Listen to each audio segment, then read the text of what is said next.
आज हम जानेंगे कि मकर संक्रांति वर्ष 2024 में कब पड़ रहा है, मकर संक्रांति क्यों मनाई जाती है और मकर संक्रांति के दिन कौन से कार्यों को विशेष रूप से करना चाहिए, किन वस्तुओं का मुख्य रूप से दान करना चाहिए। नमस्कार, मैं पंडित राजकुमार दुबे आप सभी का आपके चैनल में स्वागत करता हूं। तो आइए हम सबसे पहले जाने कि मकर संक्रांति क्यों मनाई जाती है। तो जब भी भगवान सूर्य अपने पुत्र शनिदेव की राशि जो है मकर राशि होती है, मकर राशि में जब भी भगवान सूर्य जाते हैं उसी दिन मकर संक्रांति पड़ती है। जब भी सूर्य एक राशि को बदल करके दूसरी राशि में जाते हैं तो जिस दिन भी जाते हैं उस दिन संक्रांति होती है। जिस राशि में जाते हैं वह संक्रांति होती है। तो जिस दिन मकर राशि में भगवान सूर्य जाते हैं उस दिन मकर संक्रांति मनाई जाती है। अब यह जो है वर्ष 2024 में कब पड़ रहा है, तो वर्ष 2024 में भगवान सूर्य जो है 15 जनवरी 2024 को रात्रि में जो है मकर राशि में 2:54 पर सुबह में ही 2:54 पर मकर राशि में जाएंगे। इसलिए जो मकर संक्रांति पर्व है यह वर्ष 2024 में 15 जनवरी 2024 को पड़ेगा। 15 जनवरी को आपका वर्ष 2024 में मकर संक्रांति पड़ रहा है। 15 जनवरी को सोमवार है और सोमवार को ही मकर संक्रांति इस वर्ष पड़ने वाला है। अब आइए जाने कि जो लोग भी मकर संक्रांति का जो पर्व होता है यह विशेष क्यों होता है।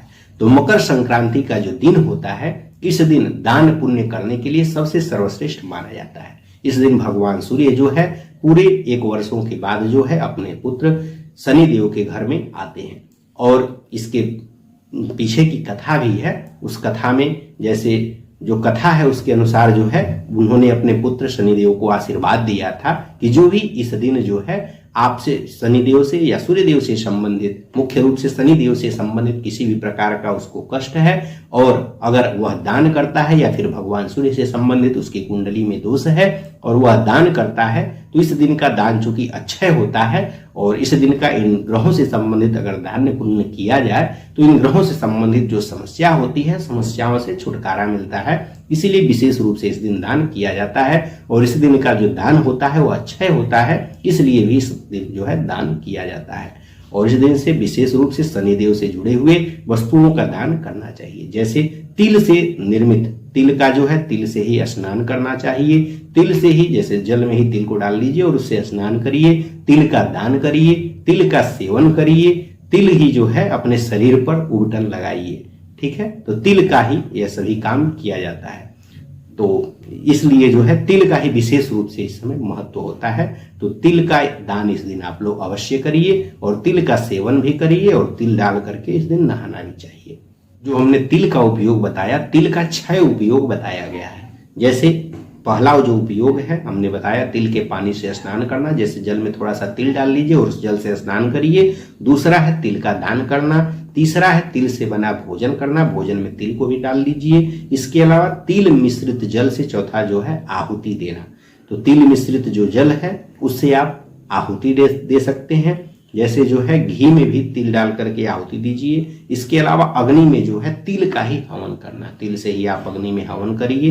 इसके अलावा तिल का लेप लगाना, जैसे जिसका भी आप अपने शरीर पर लेप लगाते हैं उसमें थोड़ा सा तिल डाल लीजिए और उसका आप अपने शरीर पर लेप लगाइए। तो 6 प्रकार का जो है तिल से संबंधित उपयोग बताया गया है। इसके अलावा यह जो है इस दिन जो है भगवान सूर्य उत्तरायण जाते हैं और जैसे माना जाता है कि जो भगवान भीष्म पितामह थे उन्होंने भी अपना शरीर, उनको बाण जो है पहले ही लग चुका था लेकिन उन्होंने उत्तरायण का इंतजार किया और इसी दिन उन्होंने अपना शरीर का त्याग किया था उत्तरायण होने पर ही, क्योंकि ऐसा माना जाता है कि उत्तरायण में जब किसी की मृत्यु होती है तो वह पुनः इस धरती पर नहीं आता है। तो इस कारण भी उत्तरायण भगवान सूर्य इस दिन होते हैं। इसके पहले वह दक्षिणायन होते हैं। तो इस दिन से जो है विशेष रूप से शुभ कार्यों में और शुभता आ जाती है। तो इसलिए भी इस दिन का विशेष महत्व होता है। इसके अलावा ऐसा माना जाता है कि भगवान सूर्य से जो है 36 प्रकार की किरणें निकलती हैं। चारों तरफ से जो है 9 तरह की किरणें इनसे भगवान सूर्य से निकलती हैं और भगवान सूर्य की जो 7वीं किरण होती है वह आध्यात्मिकता का जो है प्रतीक होता है। उससे जो है आध्यात्मिकता की उत्पत्ति मानी जाती है।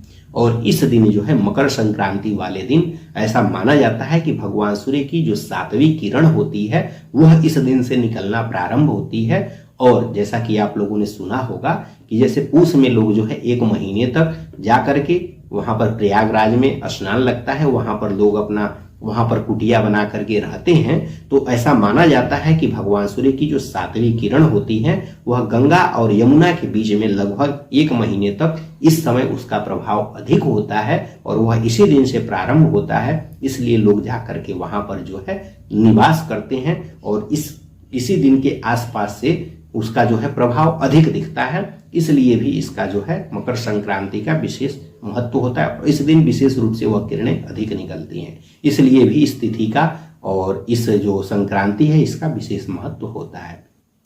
अब आइए जाने कि मकर संक्रांति के दिन जो दान का या महापुण्य काल का जो समय है या पुण्य काल का जो समय है जिसमें जो है दान करना बहुत ही उत्तम होता है, वह समय कब से लेकर के कब तक है। तो मकर संक्रांति आपका 15 जनवरी 2024 को पड़ रहा है, तो इस दिन सबसे पहले जो पुण्य काल का जो समय है वह कब से लेकर के कब तक है। तो वह सुबह में इस दिन जो है 7:15 से लेकर के और 5:46 शाम तक है।